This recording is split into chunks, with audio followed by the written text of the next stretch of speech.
Save किया था ना? मैं सिर्फ इसलिए गया था क्योंकि उसने मुझे कॉल किया, that's it. But listen तो. Save it for someone else. जिंदगी में सेव करना जरूरी है, मगर जब बात पैसों की हो, सिर्फ सेविंग से काम नहीं चलेगा। इक्विटी म्यूचुअल फंड्स में इन्वेस्ट कीजिए और अपने सेविंग्स को आगे बढ़ने का मौका दीजिए। Mutual fund investments are subject to market risks. Read all scheme-related documents carefully. The print में आपका स्वागत है। ऑक्सफैम की आर्थिक असमानता पर रिपोर्ट क्या दर्शाती है? जजों की अपॉइंटमेंट को लेकर सुप्रीम कोर्ट वर्सेस गवर्नमेंट का जो विवाद शुरू हुआ है एक बार फिर, उसका न्यायपालिका पर किस तरह का असर पड़ेगा और जोशीमठ को देखते हुए हमें हमारे पहाड़ी क्षेत्रों में किस तरह के बदलाव लाने चाहिए। पिछले कुछ दिनों में आपने हमें ढेर सारे ऐसे सवाल भेजे और आज के इस एपिसोड में हम एक बार फिर ऐसे ही सवालों की चर्चा करेंगे, आपके सवालों की चर्चा करेंगे हेडलाइंस के पीछे शेखर के साथ। मैं अपूर्वा मंधानी और मेरे साथ हैं हमारे editor in chief Shekhar Gupta. स्वागत है आपका शेखर। धन्यवाद अपूर्वा, शुरू कीजिए। चलिए शेखर, लेकिन शुरुआत करने से पहले एक बार अपने दर्शकों से माफ़ी मांगना चाहूँगी कि पिछले हफ्ते हम आपके सामने इस शो का एपिसोड नहीं ला पाए थे, लेकिन मैंने अपनी तरफ से कोशिश की है कि कुछ सवाल जो आपने हमें पिछले हफ्ते इस हफ्ते भेजे थे वो सब एक बार एक साथ में। कारण यही था कि मुझे अचानक दिल्ली से बाहर जाना पड़ गया था, नहीं तो कभी ऐसे होता नहीं कि हम मिस करें, कोई मजबूरी होती है तभी मिस करते हैं, तो साथ में मेरी माफ़ी भी जी। और हमेशा हम कोशिश करते हैं कि आपको बता के रखें कि हम नहीं आ पाएंगे आपके सामने। चलिए शेखर, सबसे पहला जो सवाल है वो सत्यम का आ रहा है, जो पूछ रहे हैं कि ऑक्सफैम की आर्थिक असमानता पर रिपोर्ट ने देश में इकोनॉमिक इनइक्वालिटी पर गंभीर सवाल उठाए हैं। इन पर आपका क्या विचार है? देखिए, हमारे देश में इनइक्वालिटी है, इसका मतलब असमानता है जी। अमीर गरीब की खाई बहुत है, बढ़ भी रही है, ये सब बातें सच है। लेकिन जैसी ऑक्सफैम ने रिपोर्ट लिखी है, ये सोच के लिखी है कि कोई जो भी पढ़ेगा उसका दिमाग जीरो है, या वो दिमाग पे ताला लगा के चाबी कहीं फेंक के सो गया है। अच्छा। क्योंकि उसमें इतनी एग्जैजरेशन की है, और जिसको अतिशयोक्ति कहते हैं, इस ज़बरदस्त तरीके से, और क्लेम किया है कि ये फैक्ट्स हैं। और अगर उन फैक्ट्स को आप बेसिक गणित के हिसाब से भी देखिए, अरिथमेटिक के हिसाब से भी देखिए, तो वो बिल्कुल बकवास है।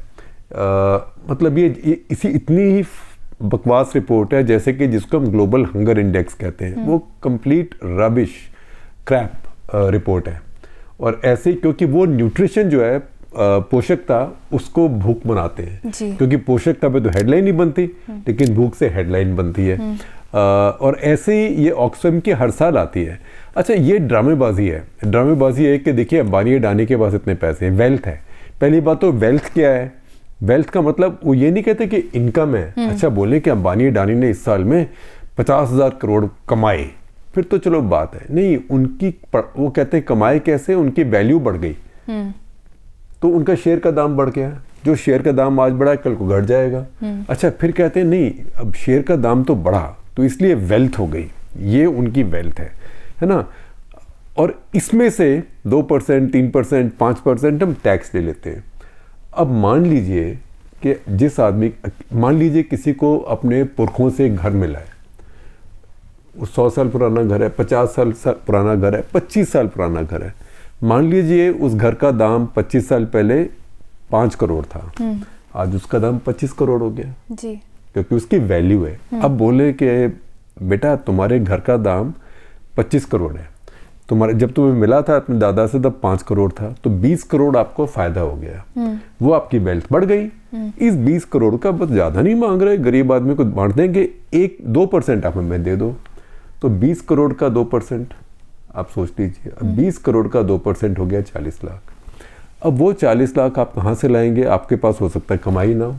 अब कमाई नहीं होगी तो आप क्या करेंगे? अपने घर का कोई 5 गज बेच देंगे, या अपना एक टॉयलेट बेच देंगे, या अपना एक कमरा बेच देंगे अगर फ्लैट है तो। इसी तरह अगर आपके शेयर्स हैं कंपनी में जिनकी वैल्यू ज़्यादा है, आप बोले कि आपके शेयर्स की वैल्यू तो है जी $100 बिलियन, 1 लाख करोड़ रुपए, जो मर्जी, इसमें से आप हमें 2% हर साल दे दें। तो अगर 2% किसी ने 1 लाख करोड़ का देना है, तो 1 लाख करोड़ का 2% कितना होता है आप सोचिए? 2000 करोड़। अब 2000 करोड़ किसी के पास हर साल बैंक में तो नहीं रखे होते, कोई ला के दे देगा। तो वो देने के लिए अगर बाजार जाएगा कि मैं इतने शेयर बेच देता हूँ, तो जिस दिन खबर फैल गई कि मुकेश अंबानी या गौतम अडानी अपने टैक्स देने के लिए बाकी टैक्सेस के अलावा ये नया जो स्पेशल ऑक्सफैम टैक्स है ये देने के लिए अपने शेयर बेच रहे हैं, तो दुनिया भर में एक तो पहली बात यह कि इतने शेयर खरीदने वाला कोई नहीं होगा बाजार में, क्योंकि ये बहुत शेयर होते हैं। और दूसरी बात, जब खबर फैल जाएगी तो शेयर का दाम ही क्रैश कर जाएगा, तो ये तो वेल्थ रहेगी नहीं जी, क्योंकि ये तो वेल्थ नोशनल है। आज आपकी मार्केट कैप 1 लाख करोड़ है, कल को आपकी मार्केट कैप 50,000 करोड़ हो जाएगी, परसों 10,000 करोड़ हो जाएगी, हो सकता है जीरो हो जाए। अब येस बैंक देखिए, येस बैंक की मार्केट कैप कितनी थी, तब कहते राणा कपूर तुम्हारी मार्केट कैप इतनी है, तुम्हारे पास शेयर होल्डिंग इतनी है, इसका इतना % हर साल आप टैक्स दे दो। अचानक वो जीरो हो गई, तो जब जीरो हो गया आप उनको रिफंड देंगे, तो ये बेकार की बातें हैं। और ये सोच के लिखी जाती है रिपोर्ट कि जो हम जर्नलिस्ट लोग हैं ना, हम अपना दिमाग इस्तेमाल नहीं करते, वो सच्चाई भी है। एक ये सोचा जाता है कि जर्नलिस्ट दिमाग इस्तेमाल नहीं करते, वो सच्चाई है। दूसरा ये सोच के लिखा जाता है कि जर्नलिस्टों को मैथ नहीं आता है, वो भी सच्चाई है, क्योंकि मैथ आता होता हम शायद कुछ और बनते, इंजीनियर बन जाते या कुछ और बन जाते, जर्नलिज्म क्यों करते। और तीसरी बात है कि हम बड़े भूखे होते हैं, हमें लालच होता है किस चीज़ का, हेडलाइन का। तो हेडलाइन मिल गई, अरे 1% इंडिया के आदमियों के पास भारत की 40% वेल्थ है। अरे वो वेल्थ क्या है, वो वेल्थ मार्केट कैप है, वो वेल्थ मार्केट कैप है। शेयर मार्केट में मेरी कंपनी की क्या वैल्यू है और उसमें मेरे कितने शेयर्स हैं। अब अडानी की जो कंपनियां हैं उसमें अडानी के अपने शेयर्स जो हैं 75%, 74% हैं, बहुत ज़्यादा हैं। इसलिए आपने कहा आपकी कितनी वैल्यू है। जिस दिन उन्होंने उसमें से 1% भी बेच दिए, वो वैल्यू हाफ रह जाएगी। तो ये सब एक तरफ तो ये वही जो लेफ्ट की जो थिंकिंग है, एक तरफ तो ये कहते हैं कि मार्केट्स बकवास है, मार्केट्स झूठ हैं, मार्केट्स कैसीनो हैं, दूसरी तरफ उसी कैसीनो का नाम लेके आप बोलते हैं आप कितने पैसे हमें दे दीजिए। अरे वो पैसे नहीं है, वो नोशनल है। और उसके अंदर भी क्या देखिए कितना बड़ा इंटेलेक्चुअल फ्रॉड है। वो कहते हैं कि ये जो वेल्थ की जो परिभाषा है कि आप कितने अमीर हैं, ये हमने फोर्ब्स मैगजीन से ली है, क्योंकि फोर्ब्स दुनिया की वेल्दी लिस्ट बनाता है कि 500 सबसे अमीर आदमी। अब फोर्ब्स मैगजीन जो है अमेरिका की है, ये कैपिटलिस्ट मैगजीन है, बिल्कुल अल्टीमेट कैपिटलिस्ट मैगजीन है। वॉल स्ट्रीट जर्नल के जो एडिटोरियल पेजेस हैं उनसे भी ज्यादा राइट विंग कैपिटलिस्ट है। जो उसकी टैगलाइन है, जैसे हर प्रोडक्ट की, हर ब्रांड की एक टैगलाइन होती है ना, सस्ता सुंदर टिकाऊ, जो भी टैगलाइन होती है नीचे, जैसे टैगलाइन ऐसी होती है, मुझे बताया अभी पूर्व ने, जैसे वॉशिंग पाउडर होता है दाग अच्छे हैं, या कैडबरी का होता है कुछ मीठा हो जाए, है ना। तो ऐसे ही फोर्ब्स मैगजीन का टैगलाइन है कैपिटलिस्ट टूल, राइट। और जो फोर्ब्स के फाउंडर हैं मैल्कम फोर्ब्स, वो अपने प्राइवेट जहाज में चलते हैं, प्राइवेट जेट के अंदर, वो प्राइवेट जेट के ऊपर इतना बड़ा लिखा होता है कैपिटलिस्ट टूल। तो कैपिटलिस्ट टूल के डेटा लेके ये कम्युनिस्ट AK-47 कैपिटलिस्ट टूल की गोली लेके और वो चला रही है बिना बात में गरीब भारतवर्ष के ऊपर। और हमारा मीडिया, हम सभी लोग इसमें गिल्टी हैं, उसको उठा के हम छाप रहे हैं। ये हेडलाइन बड़ी अच्छी लगती है, दिल बहलाने को बड़ा अच्छा ख्याल है कि जी अमीर आदमी इतने अमीर हो गए, गरीब आदमी गरीब हुए जा रहे हैं। और देखिए उसके अंदर इतनी ज़बरदस्त बेवकूफ़ियाँ हैं, मतलब उनकी तो क्या बेवकूफ़ी है, उनकी तो चालाकी है, लेकिन जो माने वो बेवकूफ़ है। हम ही बेवकूफ़ हैं मीडिया में। उन्होंने कहा कि भारत के 50% जो नीचे के लोग हैं, कमज़ोरी जो गरीबी के लोग हैं, भारत की पॉपुलेशन 140 करोड़ है, दो में डिवाइड किया। एक तरफ तो हुए जो अपर 70 करोड़ जो अपर इनकम में है, और उनसे नीचे जो आधी पॉपुलेशन लोअर इनकम की तरफ है, वो 70 करोड़ है। वो भारत का 6.7% GST देती है। अब उसको आप कैलकुलेशन करिए, अगर आप कैलकुलेशन करिए, भारत का GST एक महीने का 1,23,000 करोड़ की एवरेज है पिछले साल की। 1,23,000 करोड़ का आधा कर लीजिए, 1,23,000 करोड़ का 64.3% ऑक्सफैम की रिपोर्ट कहती है कि भारत के जो नीचे के हाफ में इनकम के हिसाब से, आमदनी के हिसाब से लोग रहते हैं 70 करोड़, वो 64.3% भारत का सारा GST का देते हैं। अगर वो इतना देते हैं, मान लीजिए कि 62-63 हज़ार करोड़ करीब हो गया, अगर वो इतना देते हैं तो फिर उसको आप डिवाइड कीजिए कि अगर वो उनकी 6.7% उनकी आमदनी है, तो इसका मतलब उनकी जो औसत आमदनी है वो करीब 2 लाख कुछ हज़ार रुपए हो जाएगी। अब आप कहेंगे ठीक है, तो 2 लाख कुछ हज़ार रुपए तो एक महीने के तो आपके 20,000 भी नहीं हुए, तो ठीक है, तो गरीब लोग ही होंगे, इतने अमीर तो नहीं है। लेकिन सच्चाई है कि भारत की औसत आमदनी, जिसमें आपके जो अपर हाफ के 50% हैं, जिसके अंदर अंबानी भी, अडानी भी, महिंद्रा भी, सबके सब लोग हैं, उनको मिला के भारत की कुल औसत करीब 1,70,000 रुपए के करीब है। तो जो 50% गरीबी की साइड पे हैं, उनकी औसत आय, उनकी औसत आमदनी भारत की सारी औसत आमदनी से ऊपर कैसे हो सकती है? लेकिन देखिए, आप सोचते हैं भारत में लोग गरीब नहीं हैं? गरीब तो हैं। आप सोचते हैं गरीब अमीर की खाई नहीं है? वो तो है। फिर आप चुप हो जाइए, दिमाग को बंद कर लीजिए, हमसे सवाल मत पूछिए। अगर आप ऑक्सफैम की ये बात मानते हैं तो जिसे कहते हैं बी माई गेस्ट, आप खुश रहिए उस बात से। लेकिन सच्चाई ये नहीं है। सच्चाई ये है कि असमानता है, बहुत लोग गरीब हैं, पर जैसे कि ये रिपोर्ट करिए ऐसा कुछ नहीं है। ये सिर्फ हमारी इंटेलिजेंस, हमारी अक्लमंदी के ऊपर एक प्रहार है। शेखर ने इसी मुद्दे पर एक CTC भी किया है, जिसको मैंने इस शो को शूट करने से पहले ही देखा था, तो उसकी लिंक मैं ऐड करवा दूंगी डिस्क्रिप्शन उसमें। ऐसे कैलकुलेशंस थोड़ा और ज़्यादा स्पेसिफिक बोला हुआ है, क्योंकि तब मेरे पास कागज़ होते हैं हाथ में, मैं थोड़ा फिगर्स देख लेता हूँ अभी, इसलिए मैंने आपको प्रिसाइज फिगर्स नहीं दिए। आपने देखने हो तो आप वो शो ज़रूर देखिएगा। तो ये बस ट्रेलर था, अगर आपको पूरा देखना है तो आप वो CTC ज़रूर देखिएगा। चलिए शेखर, जो दूसरा सवाल आ रहा है वो विशाल यादव का है, जो कि हमारे मेंबर हैं। वो पूछ रहे हैं कि उपराष्ट्रपति के पद पर बैठकर धनखड़ जी का basic structure of constitution doctrine पर सवाल उठाना और किरण रिजिजू के बयानों का क्या मतलब निकाला जाए। साथ ही भारत सरकार सबसे बड़ी पार्टी है कोर्ट केसेस में, और अगर वही जजों की नियुक्ति में भाग लेती है तो क्या ये नेचुरल जस्टिस के खिलाफ नहीं होगा? देखिए, आपकी बात बिल्कुल ठीक है। और पहली बात तो ये कि मुझे समझ नहीं आया कि जगदीप धनखड़ जी ने ऐसा कहा क्यों, क्योंकि मैं उनको जानता हूँ, वो बड़े अक्लमंद इंसान है और पढ़े लिखे इंसान है। क्योंकि ये जो केशवानंद भारती जजमेंट थी, जिसके बारे में अपूर्वा आपको ज़्यादा बता सकती है, लेकिन एक उन्होंने कहा कि आपका बेसिक स्ट्रक्चर कॉन्स्टिट्यूशन का होता है जी। नहीं तो आप देखिए कि बहुमत में जो भी आएगा वो एक तरह से नया संविधान लेके आ सकता है, सब कुछ बदल सकता है। और वही कोशिश इंदिरा जी ने की थी इमरजेंसी के समय। और अगर ये बेसिक स्ट्रक्चर वाली बात ना होती तो उससे हमें कोई बचा नहीं पाता। उसका मतलब तो हमें जो संविधान बना है उसका कोई औचित्य ही नहीं है। उसका मतलब जो भी आएगा, जिसके पास भी बहुमत होगा, उस दिन वो नया संविधान बना लेगा।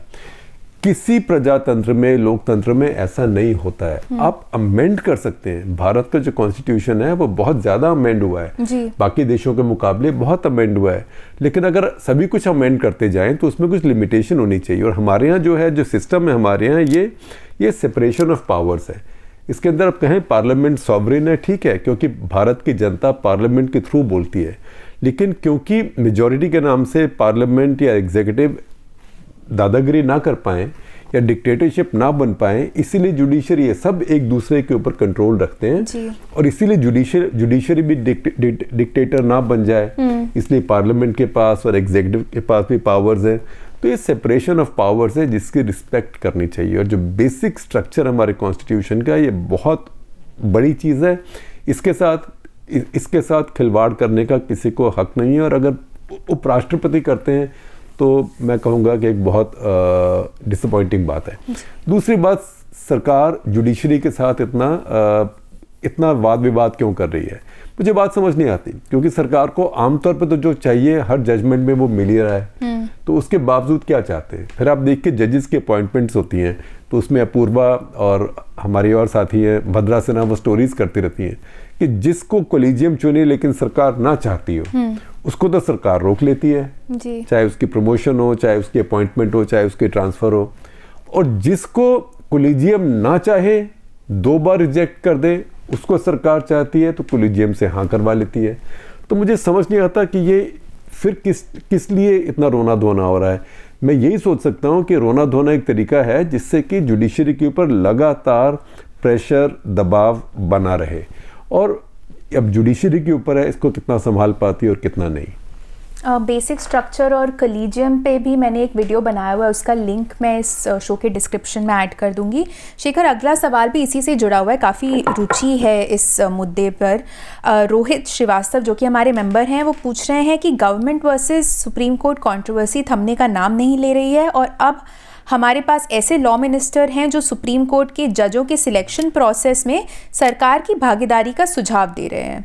अब वो पूछ रहे हैं, सवाल थोड़ा लंबा है, पूछ रहे हैं हमारे देश में जहां निचली अदालतें रूलिंग गवर्नमेंट के विरोधी विचारों वाले लोगों को जमानत देने से परहेज करती है या प्लेसेस ऑफ वर्शिप एक्ट के होते हुए भी मंदिर वर्सेस मस्जिद विवाद जैसे विवादों को एंटरटेन करती है और बीजेपी की पॉलिटिक्स को सूट करने वाले केसेस में कानून पर ध्यान देने से हिचकिचाती है, ऐसे में आप किरण रिजिजू द्वारा की गई सिफारिश को आप किस तरह से देखते हैं और आपको क्या लगता है कि अगर सुझाव सफल हो जाता है तो इससे हमारी जुडिशरी पर क्या असर पड़ेगा? साथ ही वो पूछ रहे हैं सरकार अब ऐसा क्यों कर रही है, क्या इन सब के टाइमिंग में कुछ छुपा है? देखिए, टाइमिंग में कुछ खास ऐसा नहीं छुपा है। सरकार हमेशा चाहती है कि जुडिशरी के ऊपर हमारा कंट्रोल रहे। हर सरकार चाहती है। किसी की औकात होती है, किसी की नहीं होती, किसी की कितनी होती है, किसी की कितनी नहीं होती है। ये सरकार इस समय चुनाव का साल आ रहा है, तो इस समय बहुत जोर से इस केस में लगी हुई है और इसका मैं एकदम आपको ये बता पाऊँ कि मुझे कोई इंसाइट है कि इस समय इतनी इम्पेशंस क्यों हो रही है, पर मुझे लगता है एक कारण ये भी है कि काफ़ी समय के बाद हमारे पास एक ऐसे चीफ जस्टिस आए हैं जिनके पास लंबी इनिंग्स है, जिनके पास समय है और उनका एक स्टैचर भी है। तो ये एक तरीके से उनको अंडर प्रेशर रखने की बात है और ये सब टैक्टिकल चीज़ें हैं, साइकोलॉजिकल वॉरफेयर है, मनोवैज्ञानिक लड़ाई है ये, जो कि अभी सरकार ने शुरू की हुई है। इसीलिए जजेस को लंबी सांस लेके और धीरे धीरे छोड़नी पड़ेगी। अगला सवाल आदित्य का है जो कि हमारे मेंबर हैं, वो पूछ रहे हैं कि जोशीमठ के बाद पहाड़ी क्षेत्रों के संबंध में क्या किया जाना चाहिए जिससे इंफ्रास्ट्रक्चर का विकास भी हो और प्रकृति का संरक्षण भी? देखिए, प्रकृति की हर समय इज्जत करनी चाहिए। ये नहीं बात कि कहीं आप कुछ भी विकास ना करें या बदलाव ना लाएं, क्योंकि लोगों का बिल्कुल ही उजाड़ में नहीं छोड़ सकते, छोड़ना चाहिए भी नहीं। और लोगों के पास जो एसेट है, चाहे उनके पास लैंडस्केप है, चाहे उनके पास तीर्थ स्थान है, चाहे उनके पास हवा पानी है, वो सब उनको लेवरेज करने की फैसिलिटी होनी चाहिए। तो आप दुनिया भर से सीखिए कि जो पहाड़ी इलाके हैं, ख़ास करके हिमालय, और हिमालय में भी जो ये हिमालय हैं गढ़वाल वाले, ये सबसे ज़्यादा फ्रेजाइल हैं कि यहाँ पे कैसी कंस्ट्रक्शन होनी चाहिए, यहाँ पे कितने लोग जाने चाहिए। अब ये भारत जैसे देश में मुश्किल है कि आप एंट्री टैक्स लगा दें जिससे ज़्यादा लोग ना जा पाएँ, लेकिन फिर भी आपको 4 लेन का हाईवे चाहिए, वहाँ पे 2 लेन में काम कर सकता है। अब देखिए यूरोप में कितनी जगह 2 लेन की ठीक ठाक सड़कें चलती हैं, और ऐसे ही आप देखें कि हर जगह आपको कैसी कंस्ट्रक्शन चाहिए। इतनी भारी कंस्ट्रक्शन हम हर जगह क्यों करते हैं? इतना कंक्रीट, इतना पत्थर हम क्यों इस्तेमाल करते हैं? ये वुडन लकड़ी की कंस्ट्रक्शन हो सकती है, ये प्री फैब्रिकेटेड हल्के मटेरियल्स की कंस्ट्रक्शन हो सकती है। आप जापान में जाएं जहाँ पे इतने अर्थक्वेक आते हैं, वो बिल्कुल अपने स्टाइल की कंस्ट्रक्शन करते हैं। तो ऐसी बातें सीख के और प्रकृति के आगे थोड़ा सा इंसान को झुकना पड़ता है। ये नहीं सोचना चाहिए कि मैं इंजीनियर हूँ या मेरे साथ इंजीनियर हैं, मुझे परवाह नहीं है, आ जाने दो फोर्स 8 का अर्थक्वेक, हम फिर भी संभाल लेंगे। क्योंकि अगर आप फोर्स 8 का भी इस्तेमाल करेंगे तो एक दिन 8.5 का आ जाएगा। तो अगर साइस्मिक जोन है तो आपको पता होना चाहिए उसके बारे में कि साइस्मिक जोन है, तो कभी अगर ये गिर जाए तो इतना भारी ना हो कि मैं इसके नीचे बिल्कुल दब के मर जाऊं। तो ये सब बातें सोच समझ के करने की होती हैं, जल्दबाजी में नहीं होती, और ये सोच के भी नहीं होती कि अरे 100 साल से नहीं अब कहाँ होगा, होगा तो देखा जाएगा। वो एक अलग साइकोलॉजी है। शेखर, अगला सवाल हॉकी से जुड़ा हुआ है। अभिषेक कपूर जो कि हमारे मेंबर हैं पूछ रहे हैं कि नवीन पटनायक ने भारत में हॉकी को पुनर्जीवित करने में महत्वपूर्ण भूमिका निभाई है। क्या आपको नहीं लगता कि बाकी राज्यों को भी क्रिकेट के अलावा कम से कम एक खेल के लिए वर्ल्ड क्लास इंफ्रास्ट्रक्चर के विकास पर ध्यान देना चाहिए? वो बोल रहे हैं अगर 50% राज्य भी इसमें सफल हो जाते हैं तो भी हमारे पास 14 और खेलों के लिए वर्ल्ड क्लास इंफ्रास्ट्रक्चर होगा। ये आपने बात बहुत अच्छी कही है और बहुत पते की कही है, और मैं तो खुद खेलकूद को बहुत फॉलो करता हूँ, तो मैं तो ये कामना करूँगा कि बाकी राज्य भी इस बात को सुने। जैसे कि हॉकी है, हॉकी हमारे यहाँ बहुत पॉपुलर था, फिर कम हो गया, लेकिन हॉकी को कुछ फैसिलिटीज़ चाहिए अभी, एस्ट्रो टर्फ चाहिए, कुछ लाइटिंग चाहिए, बॉल जो भी है, एक फैसिलिटीज़ चाहिए। ओडिशा ने वो बनाई है। ऐसे ही कोई स्टेट मान लीजिए कबड्डी की कर ले, हालांकि कबड्डी अब कमर्शियल हो गई है और उससे कमर्शियल से बहुत पैसा आ रहा है, जो कबड्डी लीग है। ऐसे ही कुश्ती है, बैडमिंटन है। अब बैडमिंटन में भी आप देखें तो हैदराबाद ने बहुत काम किया है उसके अंदर, और पहले बेंगलोर ने किया था, इसीलिए भारत के अच्छे प्लेयर्स हैदराबाद और बेंगलोर से आ रहे हैं, बेंगलुरु से आ रहे हैं। ऐसे ही बाकी खेलों को भी बाकी राज्य अगर अडॉप्ट करेंगे, महाराष्ट्र जैसे आप मान लीजिए खो खो को अडॉप्ट कर ले, खो खो लीग भी एक आ रही है, वो भी एक अच्छी बात है, उसमें प्लेयर्स के भी पैसे बनेंगे, खो खो फेडरेशन के पैसे भी बनेंगे, लेकिन महाराष्ट्र खो खो को अडॉप्ट कर ले, ऐसे कोई और स्टेट फुटबॉल को अडॉप्ट कर ले, तो फिर आपकी बात ठीक है, बहुत फ़ायदा होगा और राज्यों के बीच में फिर स्पर्धा भी होगी। अब देखिए, क्योंकि ओडिशा ने इतनी अच्छी फैसिलिटी बनाई है, इसलिए भारत में दूसरा वर्ल्ड कप हो रहा है हॉकी का भी जल्दी में तो। और अगर वो स्टेडियम के फोटोज़ आप देखें जो राउरकेला में बनाया है, वो दुनिया के सबसे अच्छे स्टेडियम्स में मैं कहूँगा हॉकी में दुनिया का सबसे अच्छा स्टेडियम है। और उसमें जो अभी पहला मैच हुआ दूसरा मैच हुआ भारत का इंग्लैंड के साथ, उसमें 21,000 से ऊपर लोग आए। हॉकी में ये पहली बार इतने लोग आए थे, तो ये बहुत बड़ी बात है। हॉकी के आम स्टेडियम बहुत छोटे होते हैं, 8,000, 10,000, 12,000 इतने लोग ही आते हैं। तो वो सबको देखते हुए एक ऐसा राज्य जो कि भारत के सबसे बड़े राज्यों में नहीं है और जो भारत के गरीब राज्यों में से है, वो जब इतना कर सकता है तो बाकी राज्य और क्या नहीं कर सकते। यूपी जैसे राज्यों को तो चाहिए कि वो एक से ज़्यादा खेल को अडॉप्ट करें। और आपको बता दूं, पिछले एक एपिसोड में हमारे दर्शकों ने हमसे पूछा था कि हम हॉकी वर्ल्ड कप को कवर करेंगे या नहीं, किस तरह से कवर करेंगे। तो आपको बता दूं कि हमारे सहकर्मी राघव भिकचंदानी वो उड़ीसा जा रहे हैं और वो एक नज़र बनाए रखेंगे वर्ल्ड कप पे। तो आप हमारी वेबसाइट ज़रूर देखें, वो कई हमारे लिए कहानियाँ लाएंगे वहाँ से। शेखर, अगला जो सवाल है वो प्रतीक बेहरा का आ रहा है, जो कि हमारे मेंबर हैं। वो पूछ रहे हैं कि भारतीय राज्यों में फिस्कल इरिस्पॉन्सिबिलिटी की इस महामारी का समाधान क्या है? क्या सरकारें ओल्ड पेंशन स्कीम की ओर कई सरकारें ओल्ड पेंशन स्कीम की ओर लौट रही हैं? वो बोल रहे हैं ये उन्हें 10 साल में दिवालिया बना देगा। देखिए, 10 साल के बाद तो दिवालिया बनना इन सब राज्यों का गारंटीड है। आज उनको थोड़ा फायदा होगा क्योंकि जो आज वो अपना शेयर डालते हैं न्यू पेंशन स्कीम में, वो अपना शेयर अब नहीं डालना पड़ेगा, लेकिन वो शेयर कोई तो देगा ना, वो हमारे बच्चे या उनके बच्चे वो देंगे। तो ये ऐसा है कि एक पीढ़ी अपने बच्चों से पैसे चोरी करके इस पीढ़ी को दे रही है या जाने वाली पीढ़ी को दे रही है जो रिटायर होने वाले हैं। ये बहुत एक बदकिस्मती की बात है कि हमारे देश में राजनीति इतनी टूटी हुई है कि प्रधानमंत्री अब इनसे बात करके, केंद्र सरकार बात करके कोई आपस में तरीका नहीं निकाल पाते, क्योंकि राज्यों में खास करके वो राज्य जो कि ऑपोजिशन पार्टीज के अंडर हैं, उनमें और केंद्र में जो रिलेशनशिप है बिल्कुल टूटी हुई है, बिल्कुल दुश्मनी की है। और ये होता है कि जब हर चुनाव में प्रधानमंत्री सारे केंद्रीय नेता जाके पूरा जोर शोर से कैंपेन करें और जो राज्य के दूसरे नेता हैं उनको हर तरीके से बुरा भला कहा जाए।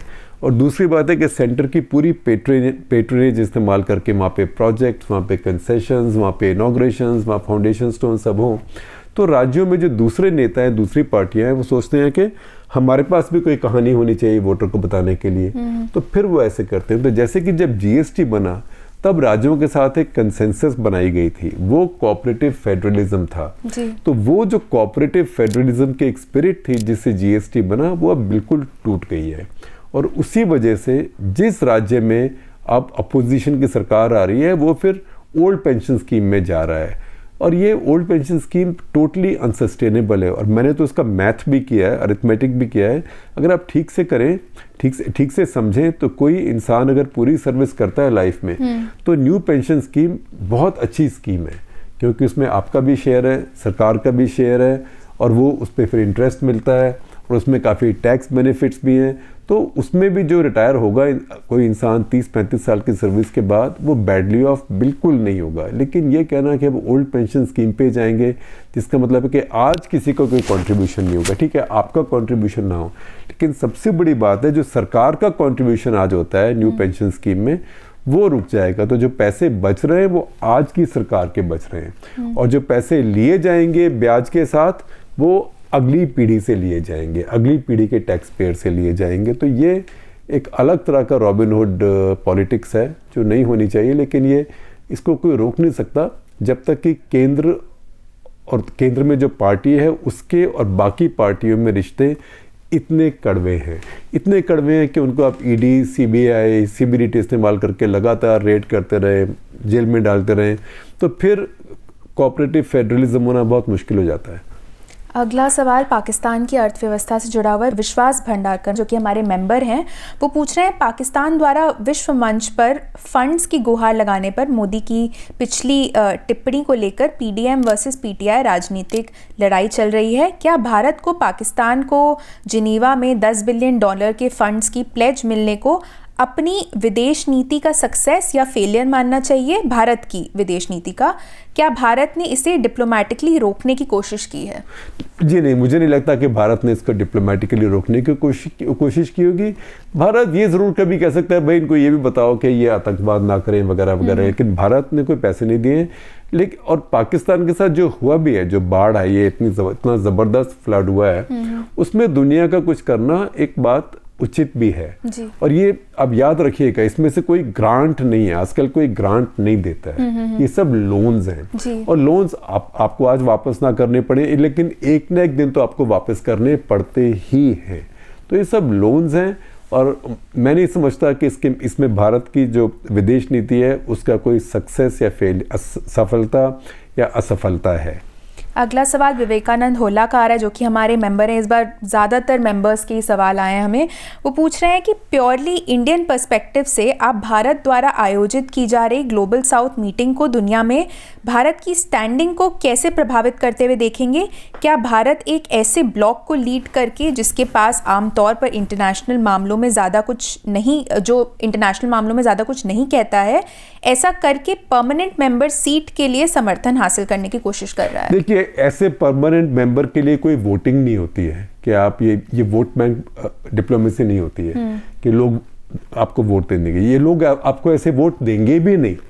आप देखिए कि एक ज़माने में जब इंदिरा जी भी थर्ड वर्ल्ड की नेता थी और एक ग्लोबल साउथ की नेता थी, तो सिक्योरिटी काउंसिल में कश्मीर का इशू आया, 71 की लड़ाई आई, कभी भी इन सब लोगों ने आप में से कितनों ने आपके लिए वोट दिया? वो आगे भी नहीं देंगे, क्योंकि देश अपने राष्ट्र हित में काम करते हैं, आपके लिए नहीं करते हैं। दूसरी बात ये है कि ये एक 70 के दशक की नॉनसेंस है कि ये ग्लोबल साउथ, थर्ड वर्ल्ड। अब हम सब सोचते थे और चाहते भी हैं कि ऐसे रहे कि भारत इससे बाहर निकल गया है। 91 के बाद भारत ग्लोबल साउथ से बाहर निकल गया है, भारत को उसमें वापस नहीं जाना चाहिए। लेकिन जो इंदिरा गांधी का एक जो हमारे यहाँ जो हमारे दिमाग पर इन्फ्लुएंस है, हमारी एक पीढ़ी पे, वो इतना स्ट्रांग है कि बीजेपी के नेता भी, मोदी सरकार भी वही इंस्टिंक्ट लेके आगे चलती है कि हम जो गरीब देशों के नेता हैं, हम थर्ड वर्ल्ड के नेता हैं, हम किसी गुट में नहीं। अरे भाई, गुट तो है ही नहीं ना अभी। एक तरफ अमेरिका और पश्चिमी देश है नेटो, वो लड़ रहे हैं रूस के साथ, दोनों की हालत खराब है, दोनों इस समय जैसे कहते हैं पंच ड्रंक है। एक तरफ चीन है, चीन के साथ हमारे रिश्ते जो हैं वो सब जानते ही हैं। तो हमें ये बिग पावर में उस सिचुएशन में खेलना चाहिए। हमें अचानक से ग्लोबल साउथ की जो डेफिनेशन है, यही 70 के दशक की थर्ड वर्ल्ड स्टाइल आउटडेटेड और मैं कहूँगा इमोरल डेफिनेशन है। तो जो चीज़ एक ज्योग्राफी है, जो भूगोल का एक फैक्ट है कि ये साउथ है, ग्लोबल साउथ है, उसको हमने पॉलिटिकल, डिप्लोमेटिक और स्ट्रेटेजिक बना दिया। ये बहुत पुरानी थिंकिंग है। इसके ऊपर हमने एक 50 वर्ड एडिट पे लिखा था जो आप अपनी स्क्रीन पे देखेंगे अभी, और उस 50 वर्ड एडिट में भी यही कहा गया था। अगला सवाल निशांत पोपट का आ रहा है जो कि हमारे मेंबर हैं। वो बोल रहे हैं कि मैंने आपको नेटफ्लिक्स पर मुंबई माफिया डॉक्यूमेंट्री में देखा है, मुंबई के एनकाउंटर कॉप्स पे आपके क्या ख्याल हैं? देखिए, ये एनकाउंटर कॉप्स के बारे में कोई भी बात अगर आप कहेंगे तो आप ये याद करिए कि किस समय में एनकाउंटर कॉप्स बने थे। वो समय था जब मुंबई माफिया के पूरे कंट्रोल में था। सारे मुंबई के बिल्डर, सारे मुंबई के बड़े बिजनेस पीपल, अमीर लोग, फिल्म स्टार्स, फिल्म प्रोड्यूसर, सब डरते थे। सबको फ़ोन आते थे और चिट्ठियाँ फ़ोन आते थे मोस्टली उस टाइम कि आप इतना पैसे यहाँ पहुँचा दें, नहीं तो आपको उठा लेंगे, आपके बच्चे को उठा लेंगे, गोली मार देंगे। और बहुत लोगों को मारा भी गया और वो काबू नहीं आ रहा था। तो उस समय में कुछ ये पुलिस ऑफिसर से थे, जूनियर ऑफिसर से, इनको ये ऑथोराइज किया गया कि आप जाइए जो आपको मिले, जिसको कहते हैं जैसे योगी जी ने यूपी में कहा था ठोक दो की पुलिसिंग। तो जो योगी जी ने थोड़ा बहुत किया यूपी में, वो बम्बई में इस समय में आज से 25 साल पहले करीब बहुत भारी स्तर पर हुआ था। और इसमें ये दो लोग जिनको मैंने इंटरव्यू किया था, जो अब नेटफ्लिक्स की डॉक्यूमेंट्री में दिखाया है, ये दया नायक और प्रदीप शर्मा, ऐसे लोग थे 80, 90, 100 के करीब लोग इन्होंने मारे थे। बल्कि उनको मैंने एक बार पूछा भी, कभी आप सोचते हैं कि 92 हो गए, अब 100 कब होंगे मेरे? तो ये उस समय की प्रोडक्ट है। उसके बाद में ये बहुत कंट्रोवर्शियल हो गए। कंट्रोवर्शियल इसलिए कि जब एक समय माफिया खत्म हो गया और माफिया का ब्लैकमेल खत्म हो गया, तो बाकी लोग निकल आए कि जी ये तो बहुत ज़्यादा ज्यादती हुई। जैसे पंजाब में हुआ था, जब टेररिज्म चल रहा था, तब तो आप चाहते थे कि पुलिस जो कर सकती है करे। हो गया तो फिर एक्सेसिस की बात होगी, तो एक्सेसिस की बात हुई। और दूसरी बात यह है कि जो लोग अंडरवर्ल्ड के थे उनको बदला लेने का मौका भी मिल गया। जैसे छोटा शकील वगैरह के लोग थे, तो उन्होंने फिर मिलके केसेस वगैरह फाइल किए, तो कई लोग जेल वेल भी रह के आए, उसके बाद बरी हो गए, निकल गए। तो ये बड़े कलरफुल कैरेक्टर्स हैं उस समय के, जब बम्बई पे राज भारत सरकार का नहीं था। बम्बई पे राज बम्बई या मुंबई पुलिस का नहीं था, जहाँ पे बड़े से बड़ा फिल्म स्टार और बड़े से बड़ा फिल्म प्रोड्यूसर और बड़े से बड़ा बिल्डर और छोटे से छोटा बिल्डर भी, ये सब माफिया को पैसे देते थे, किस लिए? अपनी जान को बचाने के लिए। तो उस समय में इन लोगों ने जो अपना योगदान दिया, उसको आप ठीक है, उसको आप एक पर्सपेक्टिव में देखिए, लेकिन उस समय के पर्सपेक्टिव में उसमें ब्लैक एंड वाइट में आप नहीं देख सकते इसको। आज का आखिरी सवाल मैं लूँगी संजय तिवारी का, जो कि हमारे मेंबर हैं। वो पूछ रहे हैं आरआरआर के गाने के बारे में। बोल रहे हैं आरआरआर के गाने नाटू नाटू के लिए गोल्डन ग्लोब अवार्ड का बॉलीवुड के लिए क्या मतलब है, जो पहले ही अपनी चमक खो चुका है? क्या खान्स के दिन खत्म हो गए और दक्षिण भारतीय अभिनेता उभरते हुए सितारे हैं? देखिए, ये भारत के लिए बहुत अच्छी बात है कि जो एक हिंदी फिल्म सिनेमा था, भारत की जो पहचान थी सिनेमा की, वो हिंदी फिल्म सिनेमा बॉलीवुड की थी। अब दुनिया को नजर आ रहा है कि भारत की जो स्ट्रेंथ है वो सारे भारत की है, और वो उत्तर दक्षिण पूर्व पश्चिम सब जगह है। क्योंकि पहले आप देखें कि जो एक समय था जबकि भारत में सोचा जाता था जो क्लासी फिल्में हैं या आर्टी फिल्में हैं, जो अंतर्राष्ट्रीय स्तर की स्किल की फिल्में हैं, वो सिर्फ पूर्व से आती हैं, कोलकाता से आती हैं, सत्यजीत रे वगैरह। फिर हुआ कि भारत में जो शो ज़बरदस्त शोमैन लोग हैं, वो सब तो मुंबई में बॉलीवुड है।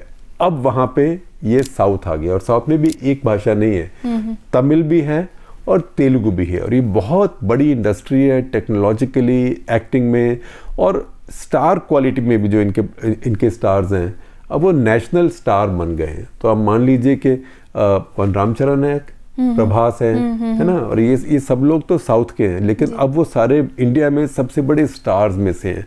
तो ये बहुत बड़ी बात है। इसका मतलब ये है कि जो साउथ का सिनेमा है उसने विंध्याचल को पार कर लिया है, और पार करके वो उत्तर पर भी, उत्तर के दिलों पर भी राज कर रहा है। जैसे कि पहले जो हिंदी सिनेमा था उसने विंध्याचल पार करके उन दक्षिण के दिलों में इतने दशकों तक राज किया है। तो अगर हिंदी फिल्मों के स्टार दक्षिण में इतने बड़े स्टार थे, उनकी इतनी फॉलोइंग थी, उसी तरीके से अगर आज दक्षिण के स्टार्स की भी हो रही है, तो इससे अच्छी बात भारत के लिए क्या हो सकती है। चलिए, इसी बात पे हमारा आज का एपिसोड यहीं खत्म होता है। आप सभी को बता दूं, शेखर आपको भी, कि हमारा 50वां एपिसोड था, और इसके लिए हम आपके बहुत बहुत शुक्रगुजार हैं, क्योंकि आप हमें इतना प्यार देते हैं और हमारा शो हमेशा देखते हैं, हमें इतने ढेर सारे सवाल भेजते हैं, सिर्फ भारतीय राजनीति पे ही नहीं। आई थिंक मैं भी इस शो से काफ़ी कुछ सीखती हूँ, कि बहुत सारे सवाल आप हमें, बहुत रेंज के सवाल भेजते हैं। उसके लिए आप सभी का बहुत बहुत धन्यवाद। हमसे इसी तरह से हमेशा जुड़े रहिएगा।